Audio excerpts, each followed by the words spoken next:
Home, house of multiracial evolution. A private club and restaurant. 18341 Van Dyke. Home provides a private space for meetings, parties, or repasts. Home also provides space for people of all racial backgrounds to come together and enjoy delicious food and support the great tradition of Detroit live jazz. For more information, call 313-753-5619.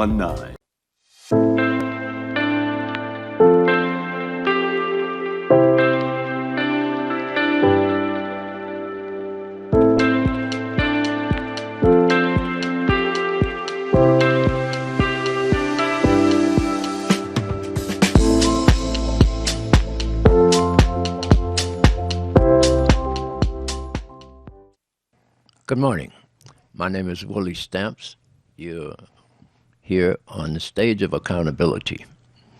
I'm your host for the next half hour or so. We'll be talking about the stage of our accountability in our city of Detroit. We no longer have a community we once have. We now have a point of residence.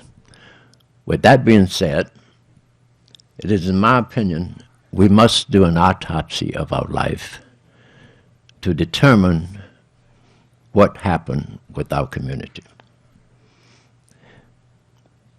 With that being said, I would like to establish my credibility of speaking on this subject. I would do so by sharing my life experiences for the last 8 decades.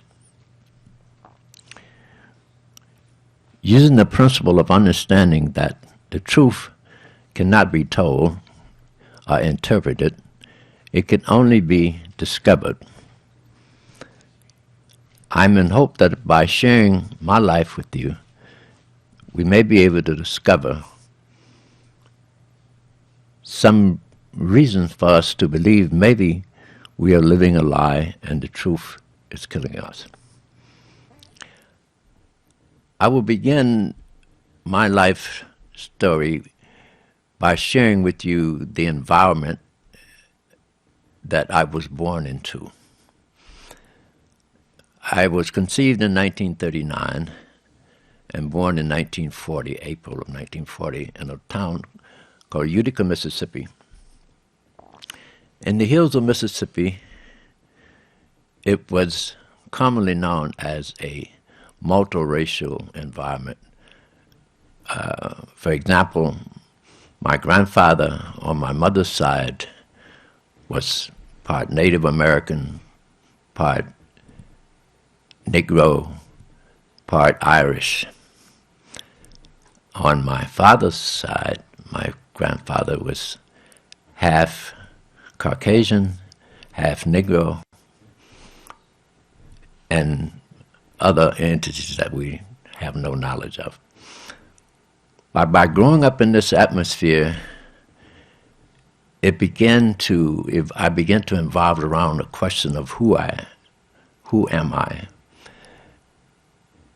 At the age of 3, I took a trip to Chicago on the train with my mother.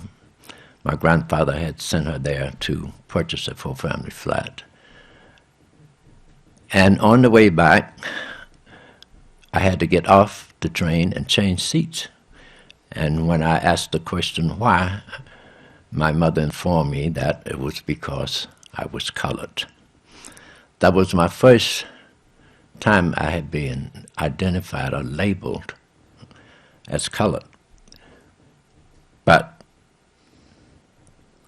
it left a profound effect in my mind at the age of 3. So we continued on. By 1945, my father had gotten called to service. And it was very shocking. At that age of 5, I was taken out into the fields and taught that, well, you're going to have to learn how to plow a mule and you're going to have to help with the farm until your father returns. But fortunate enough, my father returned. In 3 or 4 days, the war was over. That was one of the most greatest experiences of my life, to see my father return home. By then, in 1945, I attended school at a private school in the hills of Mississippi known as Utica Institute.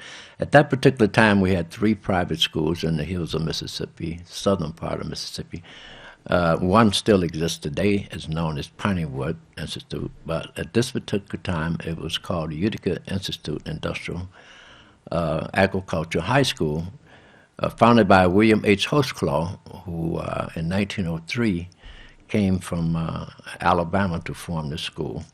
It was supported by the Utica Jubilee Singers, who traveled all 32 countries, 32 states, and to the country of Germany during the 30s.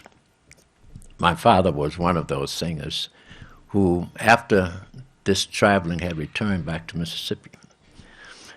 But at 5 years old, I attended grade school, fortunate enough to have the same instructor that my father had when he was first grade. I also was blessed in 45 to have parents who had a high school education, my mother and father both. So with that being said, at 5, the first lesson that I was taught in school was there was 15 of us in the class, and the instructor told the first one a story and had him pass it down till he got to the bottom, last person. And it was different. And that was our first lesson. She taught us that you can never always believe what you hear, but you must research it and find out where the source came from. That was Miss Davis' first instructions, and it left me confused about how am I supposed to read and learn. And when I discussed it with my father, he said simply that you have to learn how to read between lines. So with that kind of beginning, I was able to attend school, and by 1948, I had made a second trip to Chicago and to Detroit. My first visit to Detroit came in 1948. They were digging the Davison Freeway, which turned out to be one of the first freeways in Detroit, in this country. But with that experience, going back home in 1948, after seeing the first TV and being exposed to 2 major cities, I saw the life in the South quite different than the one in the North was.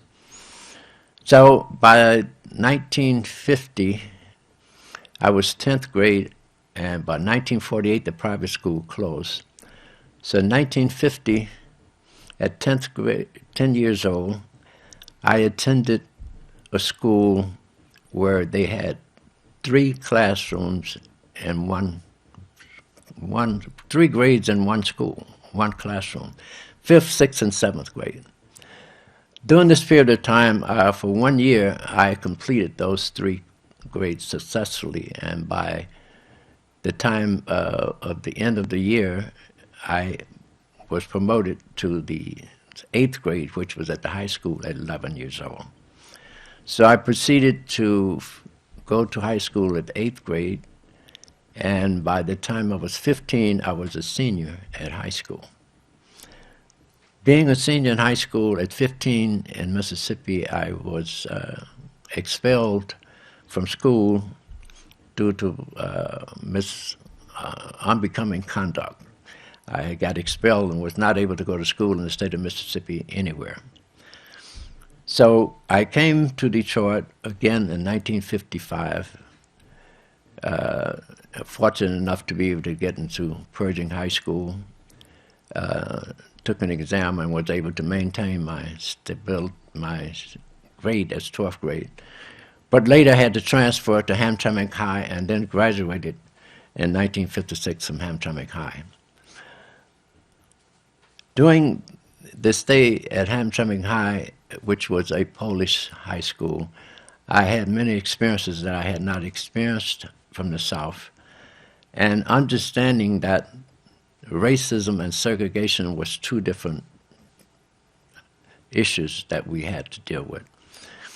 But upon completing high school in Hamtramck High, I later went to Chicago to obtain a job. While being in Chicago at 16, you were not allowed to work without being in school. So I had to work and go to night school in order to fulfill my job. But after about 6 months on a job at a car dealer that I was working at, my uncle had got me a job, I were called a boy instead of my name. I was given some instructions to do a job, and supervisor referred to me as boy.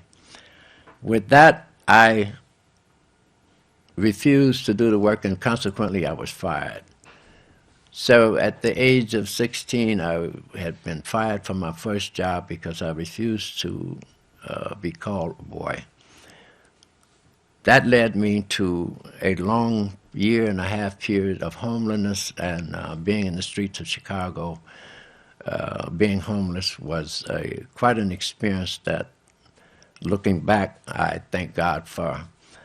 Because after about 1.5 years, I was able to get myself together and get back into college. And I went to Washington College of Mortuary Science and graduated in 1959. After graduating from college in 1959, I was married at 19 to one of my classmates, whom we later moved to Maryland to complete our apprenticeship as morticians at a funeral home in Maryland, which was about 30 miles north of Baltimore, a town called Havre de Grace. Maryland is where I was working, and the city that I lived in was Port Deposit, Maryland. I'm going to take a break in a few minutes, and we'll come back and talk about my experiences that I had at my first marriage at the age of 19. And we'll talk about the death of my wife and son, which later led to a integration of the first segregated hospital in the South. With that, you've been watching State of Accountability at radio station here in Highland Park, and we hope you'll return back with us in a few seconds, and we will continue with the Stage of Accountability. Thank you.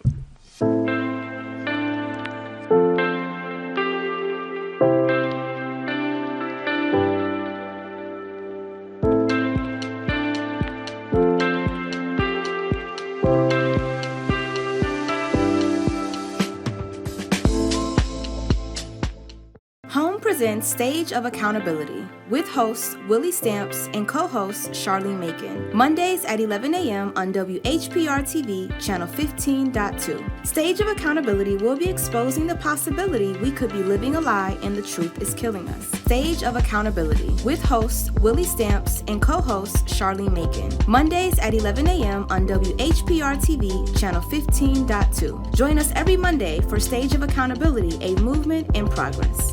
You ready to put your podcast on iHeartRadio? What about Alexa, Roku, Fire Stick, Apple TV, Android, or iPhone? Plus live TV streaming. Get your podcast seen and heard all over the world. Call 313-868-6612. Pre-recorded shows are accepted to be archived. This is a WHPR distribution platform. Download the app from the App Store. Go to WHPRTV.com. Channels available for lease 24/7 on Roku, Fire Stick, or Apple TV. Home, House of Multiracial Evolution, a private club and restaurant, 18341 Van Dyke. Home provides a private space for meetings, parties, or repasts. Home also provides space for people of all racial backgrounds to come together and enjoy delicious food and support the great tradition of Detroit live jazz. For more information, call 313-753-5619.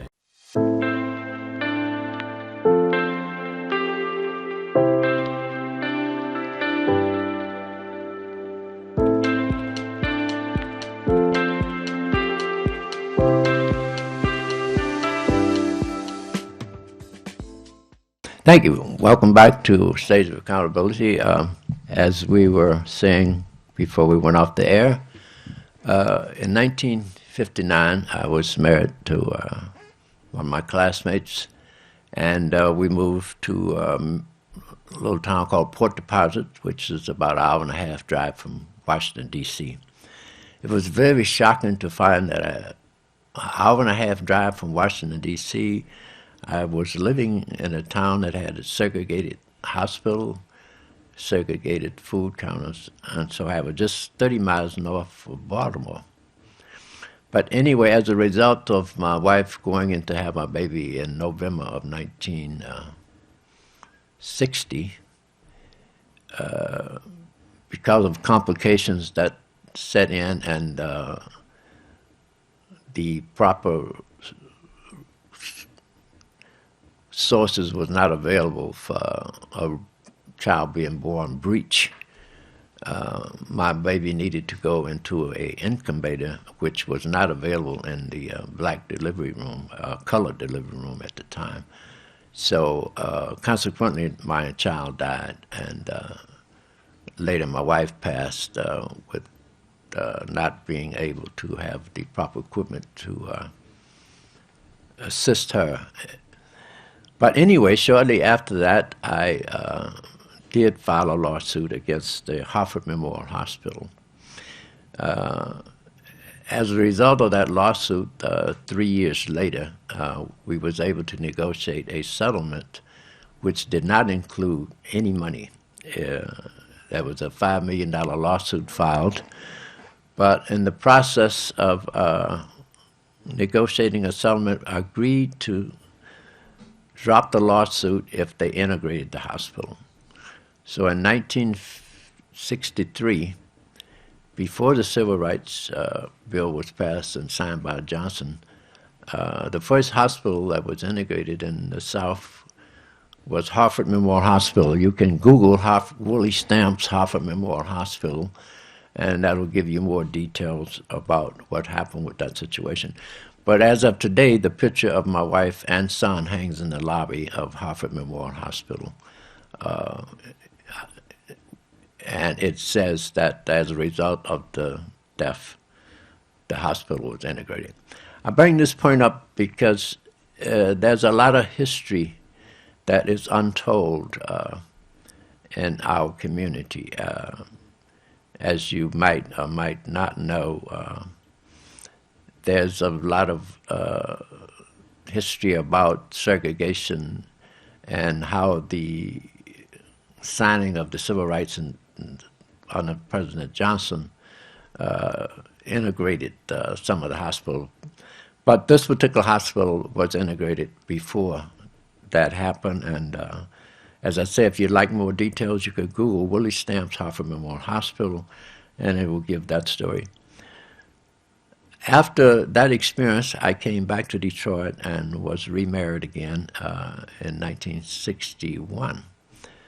And by 1965, I had 4 children. I was desperately in love with kids, and women had a very different role in my life after the experience of the death of my first wife. And after my first child was born, I felt that it is possible for God to use us in many different ways. Referring back to when I was 10 years old, and I was teaching Sunday school and became so confused until I quit. And I remember when I quit the Sunday morning, I just screamed out loud for God to use me in any way that he saw fit. So after the death of my wife, I felt that maybe for some reason God was choosing to use me for my experiences, because I do believe that the shadow of your experiences should become your light. And that's, at this point, what I began to do, is let the shadow of my experiences become my light. As I did that, I remembered the first experience I had with truth, and the experience I had with the power of truth came around the time I was 5 or 6 years old. I happened to be informed by a relative of mine that my toys for Christmas was in my father's trunk.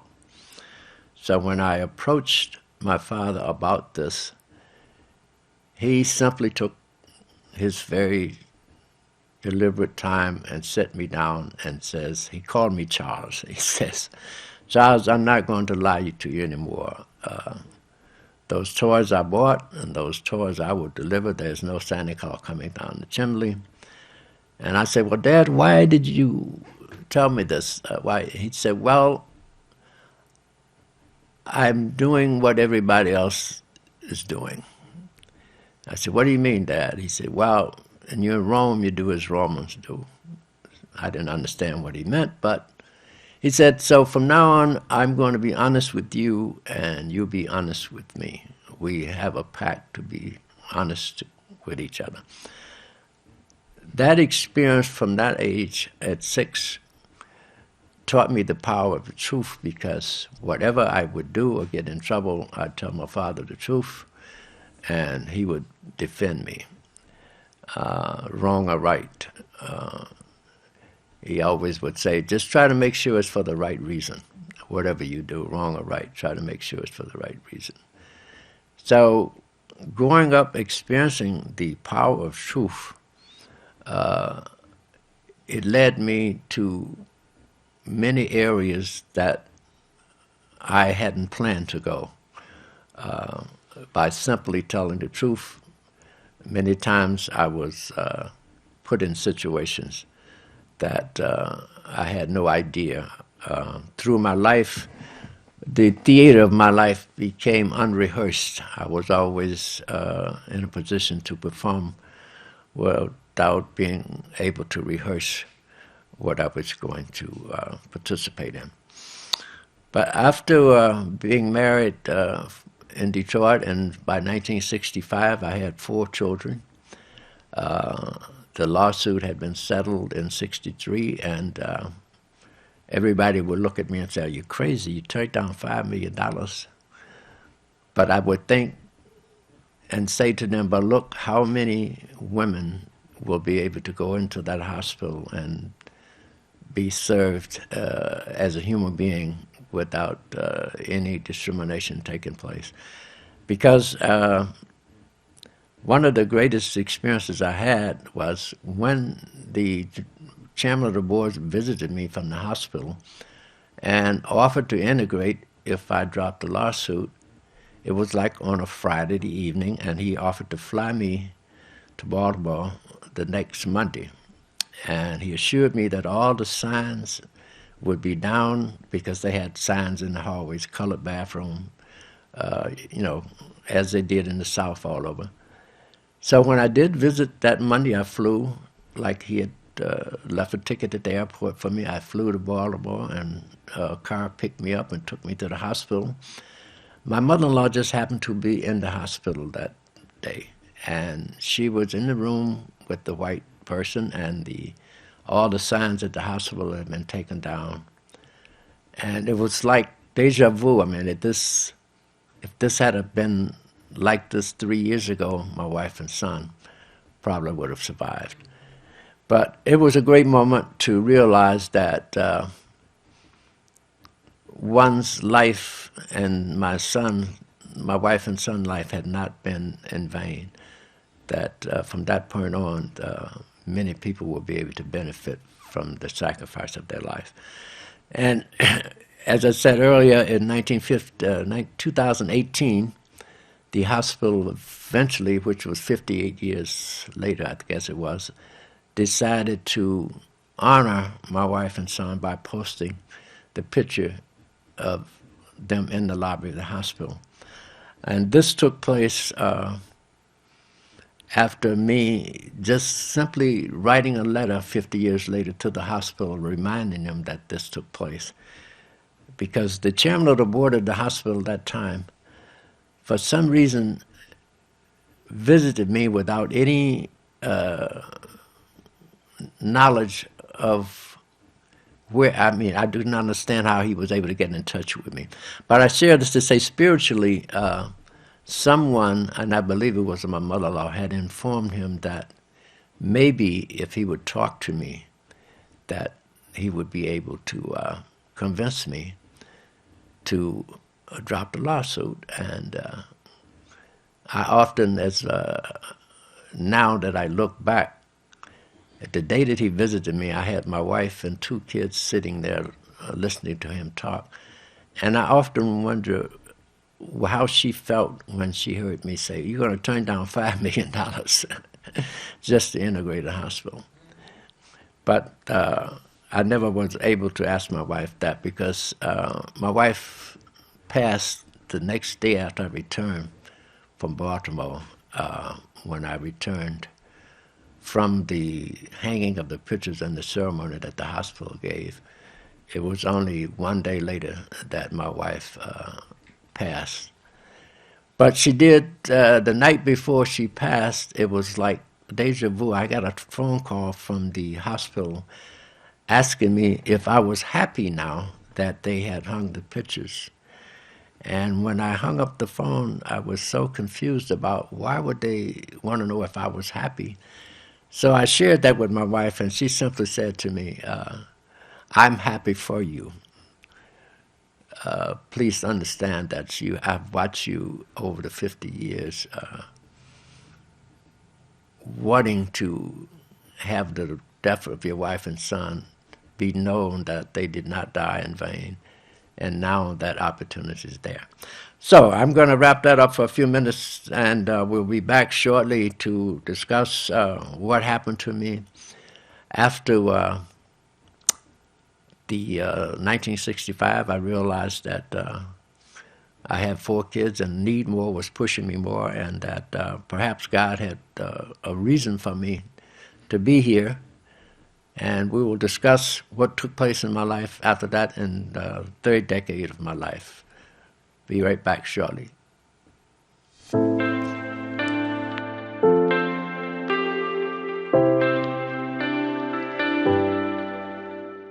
At the Detroit Water and Sewerage Department, we're working hard to protect pipes by cleaning public sewer lines to reduce flooding and speeding up the replacement of lead service lines. Protect your pipes with 3 easy tips. Pour grease into containers, toss wipes in the trash can, and check for running toilets, leaky pipes, and dripping faucets. For more tips, go to detroitmi.gov/protect pipes. DWSD, working hard to protect pipes for you. The Detroit Water and Sewerage Department is looking for motivated Detroiters to be a part of our team. We have opportunities for field services technicians, engineers, and customer service specialists with competitive pay and benefits. Make a real difference with the work you do every day. Join other Detroiters who are taking part protecting the pipes where we live, work, and play. Learn more and apply at detroitmi.gov/jobs. DWSD, working hard for you. I'm Wayne County Treasurer Eric Sabree. We are living through unprecedented times. As a result, the Michigan Homeowner Assistance Fund was created. This fund, administered by the state of Michigan, is designed to help homeowners cope with pandemic-related hardships, such as delinquent property taxes. Residents may apply for up to $25,000 to help cover 2019, 2020, and 2021 tax years. Previous year's taxes must be paid in full or in a payment agreement with the Treasurer's Office. Eligible homeowners must have a qualified financial hardship that occurred on or after January 21st, 2020. You must currently own and occupy your home as your primary residence and must have owned it since January 21st, 2020. To see if you qualify, please visit waynemetro.org, call 313-388-9799, or email textinfo@waynecounty.com. We're here to help. Home presents Stage of Accountability with hosts Willie Stamps and co-host Charlene Macon. Mondays at 11 a.m. on WHPR-TV, channel 15.2. Stage of Accountability will be exposing the possibility we could be living a lie and the truth is killing us. Stage of Accountability with hosts Willie Stamps and co-host Charlene Macon. Mondays at 11 a.m. on WHPR-TV, channel 15.2. Join us every Monday for Stage of Accountability, a movement in progress. In the world of digital broadcasting, transmitters and exciters sometimes do this. If this happens when you're watching WHPR TV 33, please do this.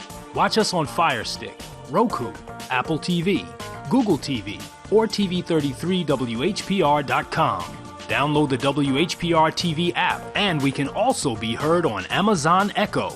So remember, if you see this, you can do this and support the station that supports you. Home, House of Multiracial Evolution, a private club and restaurant, 18341 Van Dyke. Home provides a private space for meetings, parties, or repasts. Home also provides space for people of all racial backgrounds to come together and enjoy delicious food and support the great tradition of Detroit live jazz. For more information, call 313-753-5619.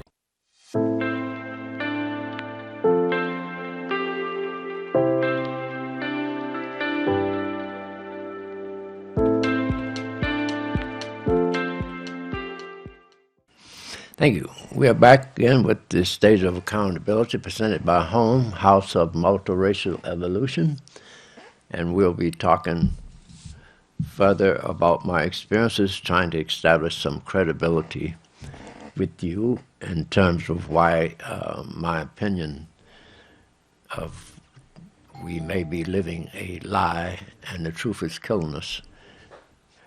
So, as I was saying, in 1965, I found myself married again and with 4 children to take care. I began employment at the University of Michigan Hospital in 1961, and I was employed by the VA hospital later up until 1965.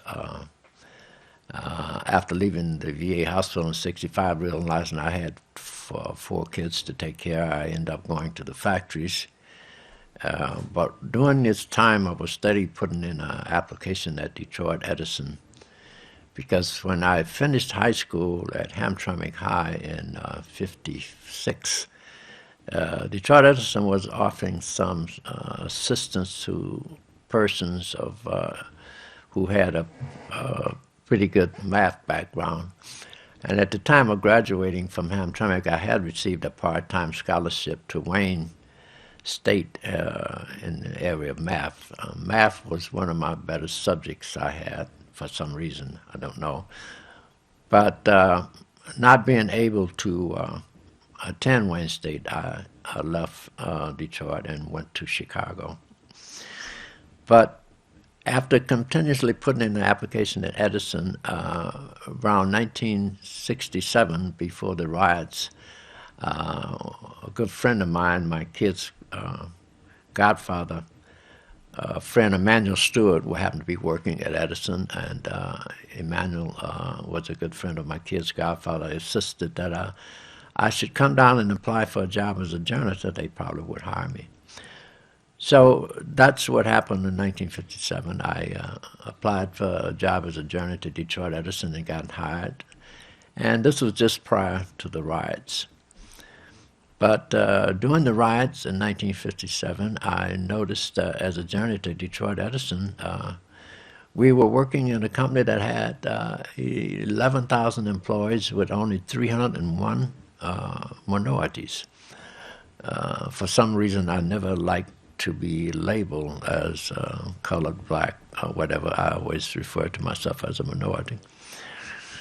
But with that being said, I attended a meeting one Sunday afternoon with about 5 or 6 gentlemen who was concerned about the fact that Detroit being 80% black, and Detroit Edison had over 10,000 employees and only 301. And they decided to write a letter to the chairman of the board at that time was Walter Sisler.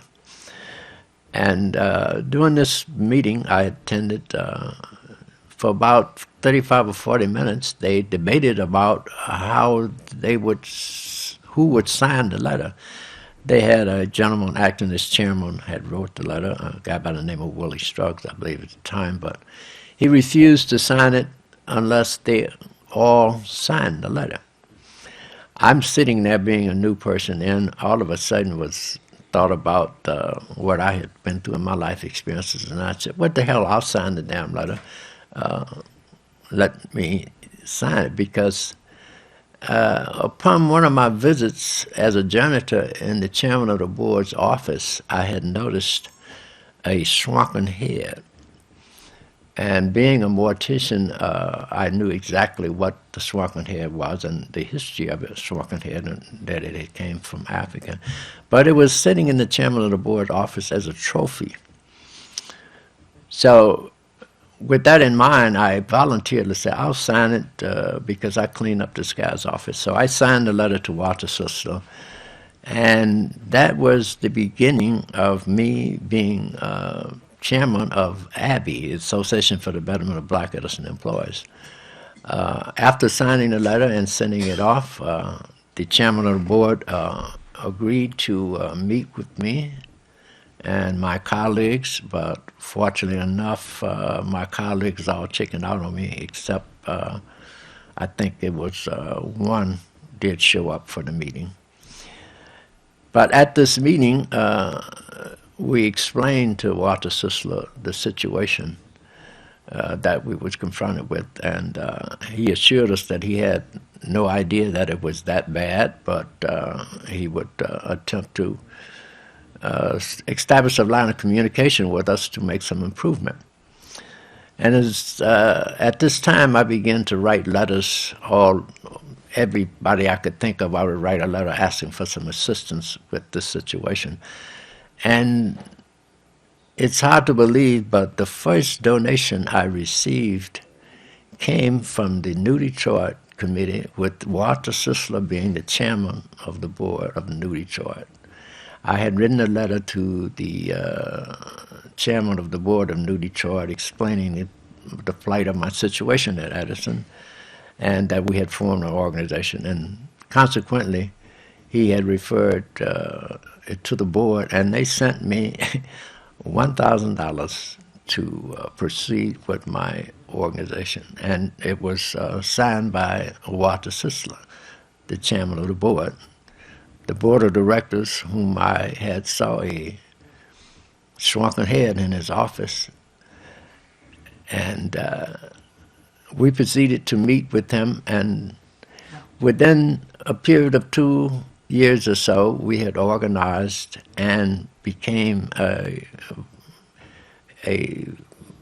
thorn in the side of Edison, to the point that I was able to secure some legal counseling from the Civil Liberty Union, which provided me with an attorney whom at the time I did not know were doing research on black workers in white unions. And it turned out to be that, without me knowing, I fit the description of a good guinea pig, so to speak, for him to complete his research and fulfill his obligation to write a book called Black Workers in White Unions, which probably is not back on the shelf because they had taken it off the shelf, but you can inquire about this book. It is a story about Willie Stamps versus Detroit Edison. It's a case called Stamps versus Detroit Edison that I'll talk a little bit more about when we get back into our next segment, because this is where I think the experience of the death of my wife and son played a great role in me having the ability to go through 12 years of lawsuit, which led all the way to Supreme Court, but 12 years of harassment and threats on my life, threats on my family, firebombing of my motorhome, all kind of activities went on in terms of discouraging me to eliminate my cause that I was fighting for. But we will be back shortly, and we will talk more about the experiences at Detroit Edison and the lawsuit and how it ended up, and how I come up with the idea now that maybe we need to change the narrative of black and white. We need to experience some truth about who we are, how we became to be who we are. For example, if you take an egg and separate the white from the yolk, the yellow, and then you scramble it, you're going to have a new product. It's no longer going to be white on a yellow. It's going to be a new product. And just because the dominant color is yellow, it doesn't mean that everybody, as a result of the mix, is going to have to be yellow. So I'm going to leave you with that thought, and we'll come back to explore the stage of accountability.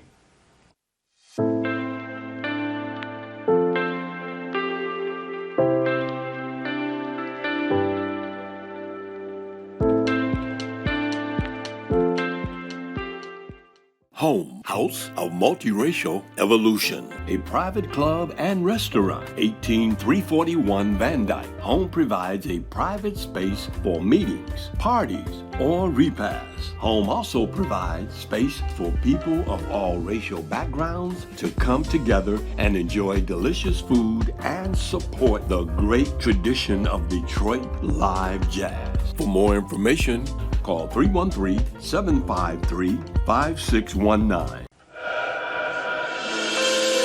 Watkins Broadcasting is going worldwide. Now you can watch Detroit's own WHPR on your TV from anywhere in the world. No matter where you are, you can stay in the know with WHPR TV and Roku. You can get your easy-to-install Roku box from wherever you shop for your entertainment gear. Once your Roku box is connected to your TV and internet, go to the channel store on the home menu of the Roku box. Enter WHPR TV in the search engine and add it to your channels. That's it. That's all you need to get the best in entertainment, news, and talk, no matter where you are. Roku brings all of your favorites to your TV. Netflix, Hulu Plus, Crackle, HBO Go, and now WHPR TV, Detroit Live.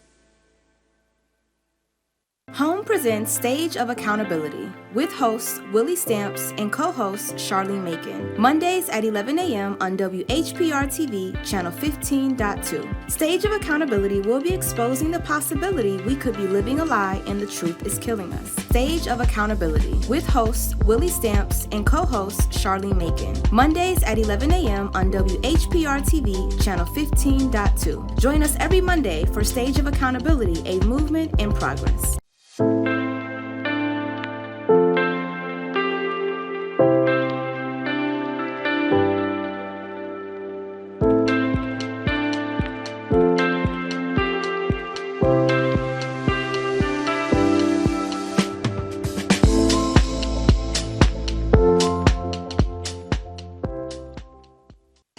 Welcome back to the Stage of Accountability. I'm Willie Stamps, your host, and we're going to wrap up this session by briefly talking a little bit about the case at Detroit Edison, Stamps versus Detroit Edison.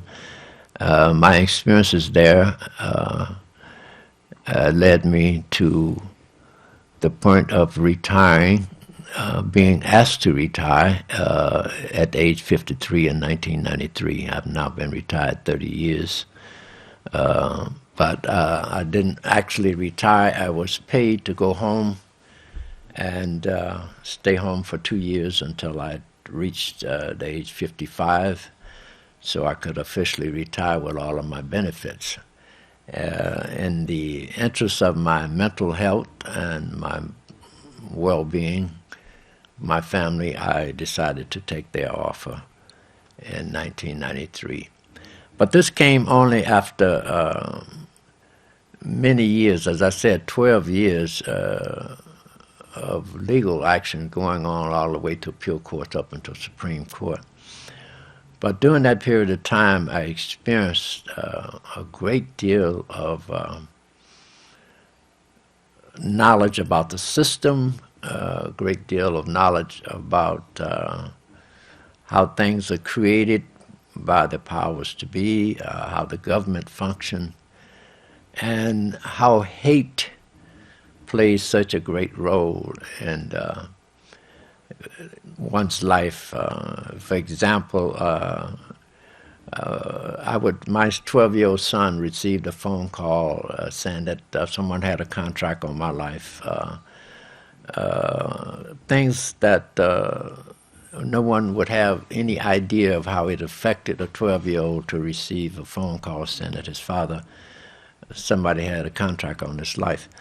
But through all of this, there's a lot that I encountered and a lot that I survived that caused me to really look into the possibilities of how Martin's dream could be a reality, how we could do something different, because it is insane to continue to do the same thing over and over again, expecting a different results. During my lifetime, I had spent 15 days in a mental institution to discover that there's no results that you can expect unless you change the ingredients to whatever you're doing. In other words, I simply sometimes refer to people Bible thumpers because I did become a minister and served on the Archdiocese Advisory Board for 12 years, according to Dearson. I was a minister of service and still consider myself a minister of service within the Archdiocese. That's a whole new story that I'll talk about. My experiences with the Christians and the Archdiocese of Detroit. We will spend some time on our next show talking about those experiences and how I attempted to save the Catholic churches in Detroit and how we attempted to try and keep the first Negro colored church, Catholic church, named Holy Ghost Catholic Church in Detroit. We will talk about an unknown park in Detroit called Stamps Memorial Park. It's on Bynum Street in Detroit, out in Coney Garden, that nobody knows about. But Stamps Memorial Park was placed there by some members of the Catholic faith who had believed in what I was trying to do at Holy Ghost Catholic Church as a minister. So we will be exploring those things in the future. We intend to do at least 5 more shows at this TV station, and we ask that those of you who may be under the sound of my voice will seriously consider whether or not you might want to become a part of a movement that is interested in doing something totally different. For you Bible thumpers, you might want to go to Daniel's and read Daniel's where he says, if you're not happy with your king, maybe you need to change kings. You can read that and interpret it as you would like. Also, you Bible thumpers might want to think about the fact that you've read there someplace where you might want to change clothes. You have to pull off your old clothes and put on some new clothes. You can't put new clothes on over old clothes. So it may be a point of time that we need to consider undressing ourselves and put on some new clothes, come up with some new ideas. But for those of you that are maybe interested in doing that, we're available at home, which is located at 18431 Van Dyke in Detroit, Michigan, at the corner of Stockton and Van Dyke. We have, like on Monday between 6 and 7, every Monday we will be having an open discussion, a brainstorm discussion of how we may proceed to a new way of thinking, a new way of identifying ourselves. Because in my opinion, it is visual and scientific evidence that we are living a lie. And that lie is that we are not Negro, we are not black, we are not colored, we are not Afro-Americans. Whether we are a mixed multiracial group of people created by God. And it has been my humble opinion that the only common denominator we have has been our birthdays. God created us on a certain sign, and I am a Aries.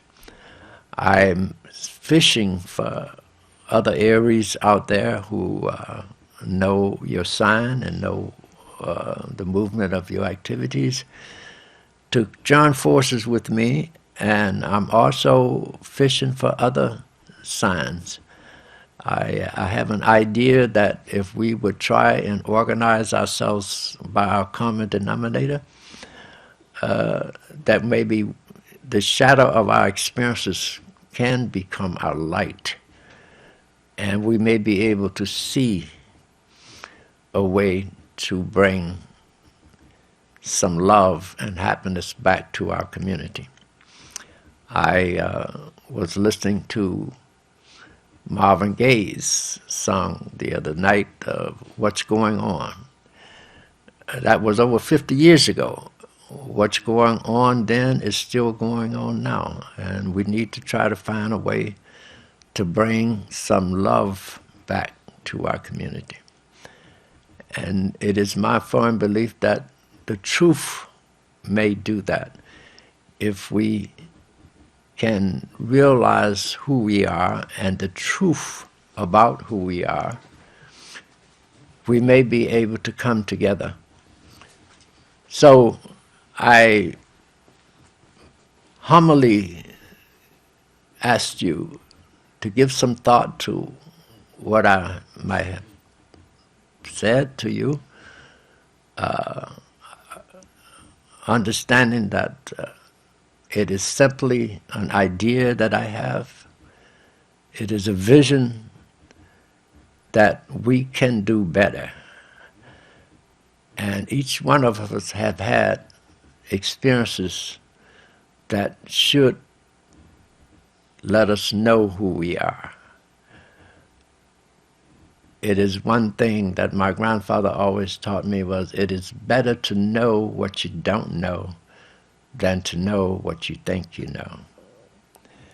And at this point, I know I don't know how to change things, but I do know that we can if we try. So again, I'm inviting you to come and visit us at House of Minority Evolution on Mondays and discuss how you may be able to share your thoughts, because the silent voices are there. Many of you feel that your voice cannot be heard because you have no platform to speak it. Stage of Accountability in the future will intend to interview people who have a voice but have been silent. So if you have something you think you would like to say, please contact us at home. Website is HomeGrid, HomeGrid.biz, B-A-C. That's our website, is HomeGrid.biz, B-I-Z. Please contact us and get more information by calling Willie Stamps, 313-753-5619, or visiting our website at homegrid.biz. That's HOME, House of Multiracial Evolution. Thank you. And GRID, G-R-I-D, Generation Reform and Individual Development. Thanks again for watching, and we will be returning next week from 11 to 12 at this radio station. May you have a peaceful and wonderful day. Home, House of Multiracial Evolution, a private club and restaurant, 18341 Van Dyke. Home provides a private space for meetings, parties, or repasts. Home also provides space for people of all racial backgrounds to come together and enjoy delicious food and support the great tradition of Detroit live jazz. For more information, call 313-753-5619.